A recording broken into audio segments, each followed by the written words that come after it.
നിങ്ങളുടെ favourite shows ഇനി ഒരിക്കലും മിസ്സാവില്ല. ഇപ്പോൾ C5 കാണും നിങ്ങളുടെ ഫേവറേറ്റ് ഷോസ് തികച്ചും സൗജന്യമായി.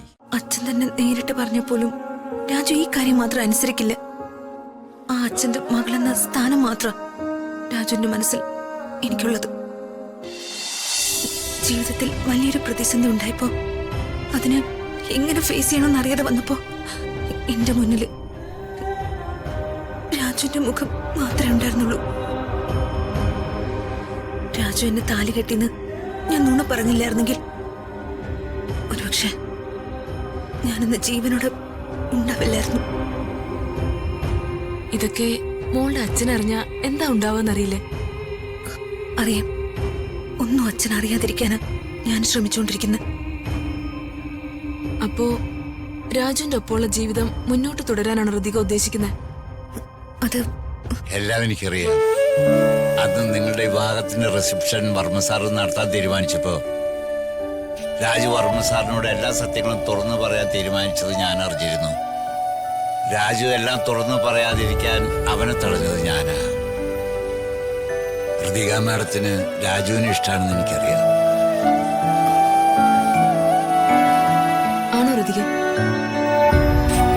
ഋതികയ്ക്ക് രാജുവിനെ ഇഷ്ടമാണോ? ഋതികയുടെ മനസ്സില് രാജുവിനോട് പ്രണയമുണ്ടോ? ഋതികയോട് ഇതൊക്കെ ചോദിക്കാൻ ഞാൻ ആരാണെന്നാണ് ഋതിക ആലോചിക്കുന്നത്? അയ്യോ, അങ്ങനെയല്ല ആന്റി. എങ്കിൽ പറ, ഋതികയ്ക്ക് രാജുവിനെ ഇഷ്ടമാണോ? അതെ ആന്റി,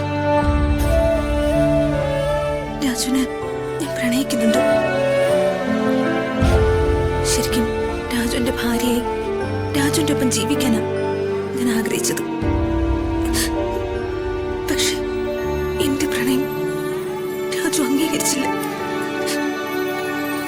രാജു എന്നെ താലി കെട്ടിയെന്ന് ഞാൻ പറഞ്ഞ നുണയുടെ ബലത്തിൽ മാത്രമുള്ള ഈ യാത്ര ഇനി അധികകാലം ഉണ്ടാവില്ല. ഇന്നിപ്പോ നിങ്ങൾക്കറിയാവുന്നതുപോലെ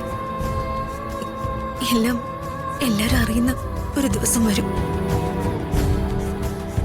എന്തിനെ നേരിടാൻ ഞാൻ മാനസികമായി തയ്യാറെടുത്തോന്ന് ചോദിച്ചാ എനിക്കറിയില്ല. രാജുവിന്റെ ഒപ്പമുള്ള ദിവസങ്ങൾ ഒരിക്കലും അവസാനിക്കരുതെന്ന് ഞാൻ ആഗ്രഹിക്കുന്നു. മനസ്സിലായി. പക്ഷേ രാജു... എന്താ മാഡം, നമ്മളിനി എന്താ ചെയ്യാ? രാജുവിനോട് സംസാരിക്കാം. ആന്റി, അത് അറിയാം. ഋതിക മോള് രാജുവിനോട് ഒരുപാട് ആവർത്തിച്ച കാര്യമാണ് ഞാനും രാജുവിനോട് പറയാൻ ആഗ്രഹിക്കുന്നതെന്ന് എനിക്കറിയാം. പക്ഷേ പറയാതിരിക്കാൻ പറ്റില്ലല്ലോ. ഋതിക മാഡത്തിന് വേണ്ടി രാജുവിനോട് സംസാരിക്കാൻ പറ്റിയ ആള് മാഡം തന്നെ. അത് വേണ്ടെങ്കിലേ. അച്ഛൻ തന്നെ നേരിട്ട് പറഞ്ഞപ്പോലും രാജു ഈ കാര്യം മാത്രം അനുസരിക്കില്ല. ആ അച്ഛന്റെ മകളെന്ന സ്ഥാനം മാത്രം രാജുവിന്റെ മനസ്സിൽ എനിക്കുള്ളത്. എന്താ വേണ്ടെന്ന് നമുക്ക് ആലോചിക്കാം.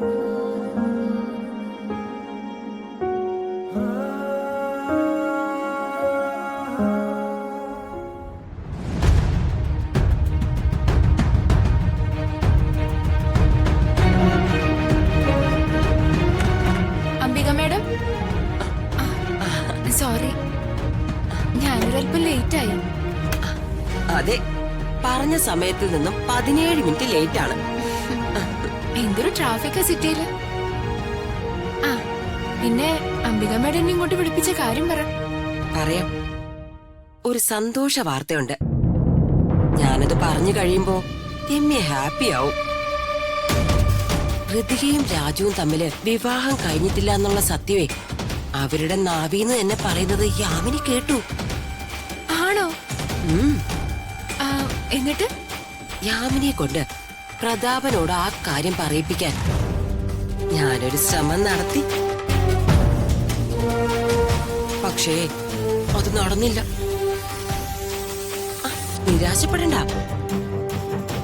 യാമിനിക്ക് എല്ലാം ബോധ്യമായ സ്ഥിതിക്ക് ഇനി എനിക്ക് കാര്യങ്ങൾ കൂടുതൽ എളുപ്പമായി. പ്രതാപനായിട്ട് രാജുവിന്റെയും ഋതികയുടെയും വിവാഹ നാടകം അറിഞ്ഞ് അവൻ അവർക്ക് അനുകൂലമായിട്ട് എന്തെങ്കിലും ചെയ്യുന്നതിന് മുൻപ് രാജുവും ഋതികയും ചെയ്തത് വലിയൊരു തെറ്റാണെന്നുള്ള രീതിയിൽ എനിക്ക് അവനെ പറഞ്ഞ് പിരികേറ്റണം. അങ്ങനെ പ്രതാപനെ പിരികേറ്റി കഴിഞ്ഞാൽ പിന്നെ എന്റെ റൂട്ട് ക്ലിയർ ആയി. നിന്റെ മാത്രമല്ല എന്റെയും റൂട്ട് ക്ലിയർ ആവും. രാജുവിന്റെ ഭാര്യയായി ജീവിക്കാനുള്ള നിന്റെ ആഗ്രഹവും എന്റെ മനസ്സിലെ ചില പദ്ധതികളും ഒക്കെ ഉടനെ നടക്കാൻ പോവാം. എത്ര നാളത്തെ എന്റെ പ്രണയമാണ് ചുരുങ്ങിയ ചില ദിവസങ്ങൾ കൊണ്ട് അവള് തട്ടിയെടുത്തതെന്ന് മാഡത്തിന് അറിയോ? ആദ്യമൊക്കെ പ്രണയിച്ച് നടക്കുന്ന എന്റെ സുഹൃത്തുക്കളെ ഞാൻ ശാസിക്കുമായിരുന്നു. പക്ഷേ പിന്നീട് രാജുവിനോട് പ്രണയം തോന്നി തുടങ്ങിയപ്പോഴാ പ്രണയം എന്ന വികാരം മനുഷ്യനെ എങ്ങനെയൊക്കെ മാറ്റിമറിക്കുമെന്ന് ഞാൻ അറിഞ്ഞത്. ഋതിക എന്റെ രാജുവിനെ തട്ടിയെടുത്തപ്പോ ഞാൻ എന്തുമാത്രം വിഷമിച്ചുവെന്ന് മാഡത്തിന് അറിയോ? എന്റെ ആഗ്രഹങ്ങൾ കൂടി വേണ്ടി എന്റെ ഒപ്പം നിൽക്കുന്ന മാഡത്തിനോട് എങ്ങനെ നന്ദി പറയണമെന്ന് എനിക്കറിയില്ല. ഏയ്, നന്ദി വാക്കിന്റെ ഒന്നും ആവശ്യമില്ല രമ്യേ. നമ്മുടെ ഉദ്ദേശങ്ങൾ രണ്ടാണെങ്കിലും ലക്ഷ്യം ഒന്നായിരുന്നു. ആ ലക്ഷ്യത്തിന് വേണ്ടി നമ്മൾ ഒന്നിച്ചു. അവസാനം നമ്മൾ ആ ലക്ഷ്യസ്ഥാനത്തേക്ക് അടുത്തിരിക്കുക. അതെ മാഡം. ഇനി വരാൻ പോകുന്ന നമ്മുടെ ദിവസങ്ങളെ കുറിച്ച് ആലോചിക്കുമ്പോ എനിക്ക് ഒരുപാട് സന്തോഷമുണ്ട്. സന്തോഷിക്കാൻ വരട്ടെ രമ്യ. എന്താ മാഡം? ഇതുവരെ നമ്മൾ കടന്നു വന്ന വഴികളേക്കാൾ കഠിനമായിരിക്കും ഇനി നമ്മുടെ മുന്നിലുള്ള വളരെ കുറച്ചു ദൂരമുള്ള യാത്ര. പറഞ്ഞ പോലെ ഉടനെ തന്നെ നമ്മൾ ലക്ഷ്യം കാണും.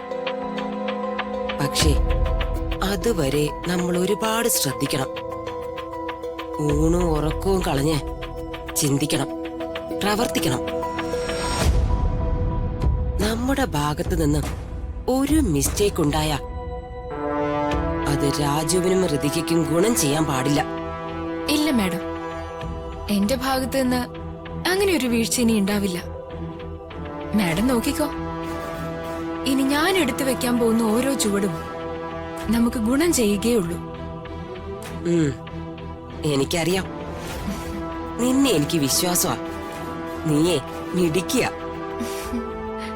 നിന്നേക്കാളും പ്രായവും പ്രവൃത്തി പരിചയവും ഉള്ള ഒരാളെന്ന നിലയിൽ ഞാനൊന്ന് ഉപദേശിച്ചെന്നേ ഉള്ളൂ.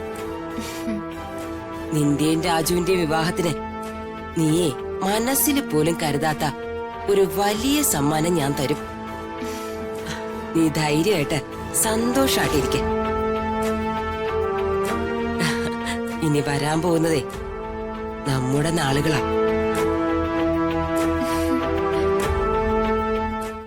ഡൗൺലോഡ് ചെയ്യൂ C5 ആപ്പ്. കാണൂ എല്ലാ എപ്പിസോഡുകളും സൗജന്യമായി.